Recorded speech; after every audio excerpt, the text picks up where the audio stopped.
Hello friends, welcome back to Pink's Kitchen Tamil. இன்னைக்கு நம்ம மாம்பழ ஐஸ்கிரீம் எப்படி செய்யறதுன்னு தான் பார்க்க போறோம். சோ இந்த ரெசிபியை பார்க்கறதுக்கு முன்னாடி இதுக்கு தேவையான பொருட்கள் என்னென்னு பார்த்துட்டு வந்துடலாம்.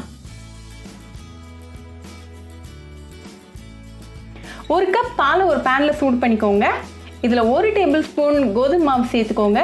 கை விடாம கலந்துக்கிட்டே இருங்க. கட்டி எதுவுமே இருக்க கூடாது.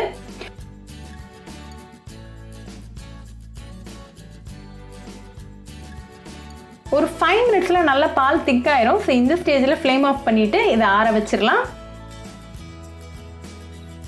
இன்னைக்கு நான் ஒரு பழுத்த மாம்பழம் எடுத்துர்க்கேன். உங்களுக்கு எந்த மாம்பழம் பிடிக்குமோ அதை நீங்க எடுத்துக்கலாம்.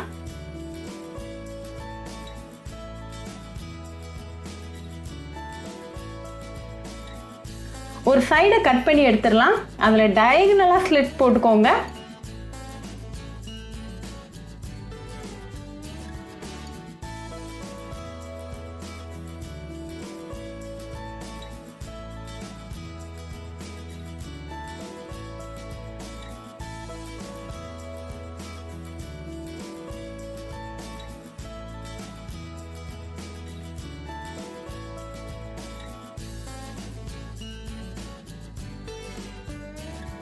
அப்புறமா அவுட்வர்ட் டைரக்ஷன்ல புஷ் பண்ணீங்கன்னா மேங்கோ ஃப்ளஷ் எல்லாம் வெளியில வந்துரும். சோ நம்ம வந்து ஃப்ளஷ் எல்லாத்தையும் கட் பண்ணி எடுத்துறலாம்.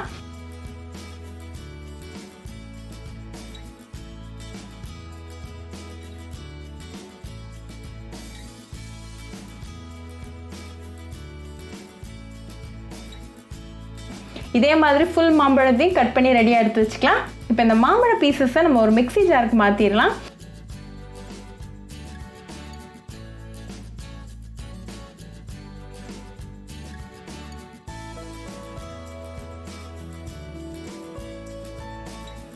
இது கூட ஒரு 2 டேபிள் ஸ்பூன் சர்க்கரை சேர்த்துட்டு நல்லா blend பண்ணி எடுத்துடலாம்.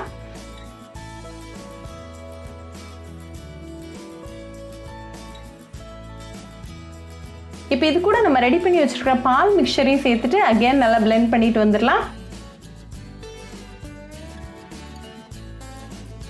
இப்போ நம்மளோட மேங்கோ ஐஸ்கிரீம் பேஸ் ரெடியா இருக்கு. இது ஒரு கண்டெய்னருக்கு மாத்திரலாம்.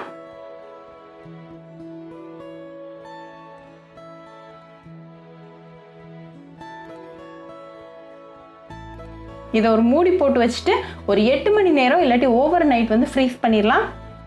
இப்போ 8 மணி நேரம் ஆயாச்சு. நம்ம மேங்கோ ஐஸ்கிரீமும் வெளியே எடுத்தாச்சு ஃப்ரீசர்லேருந்து. இதை நம்ம ஓப்பன் பண்ணி பார்த்துடலாம். இது ஒரு பிளேட்டில் நம்ம வந்து மாற்றிடலாம். இது உங்களுக்கு பிடிச்ச மாதிரி நீங்கள் ஸ்லைஸ் பண்ணிக்கலாம். இதோட டாப்பை வந்து நீங்கள் கொஞ்சம் மேங்கோ ஸ்லைசஸ் வச்சு கூட டெக்கரேட் பண்ணிக்கலாம். ரொம்ப டெலிஷியஸான ரெசிபி. ஸோ கண்டிப்பாக அந்த ரெசிபி உங்கள் வீட்டில் ட்ரை பண்ணி பாருங்கள். ட்ரை பண்ணிவிட்டு எப்படி இருந்துச்சுன்னு எனக்கு கமெண்ட்ஸில் சொல்லுங்கள். இன்னொரு சூப்பரான ரெசிபியோட உங்களை வந்து பார்க்குற வரைக்கும் பாய் ஃப்ரெண்ட்ஸ். உங்களுக்கு இந்த வீடியோ பிடிச்சிருந்தா பிங்க்ஸ் கிச்சன் தமிழுக்கு லைக் பண்ணுங்கள், ஷேர் பண்ணுங்கள், கமெண்ட் பண்ணுங்கள் அண்ட் மறக்காமல் சப்ஸ்கிரைப் பண்ணுங்கள். கூடவே பெல் ஐக்கானையும் கிளிக் பண்ணிக்கோங்க. அப்போ தான் நான் போடுற வீடியோஸ் எல்லாம் உங்கள் நோட்டிஃபிகேஷனில் வரும். உங்களுக்கு ரெசிபிஸ் இங்கிலீஷில் பார்க்கணும்னா பிங்க்ஸ் கிச்சன் சேனலை பாருங்கள். சேனலோட லிங்க் நான் அந்த டிஸ்கிரிப்ஷன் பாக்ஸில் கொடுக்குறேன். மறக்காமல் செக் பண்ணுங்கள். இன்னொரு இன்ட்ரெஸ்டிங்கான ரெசிபியோட உங்களை பார்க்க வர வரைக்கும் பாய் ஃப்ரெண்ட்ஸ்.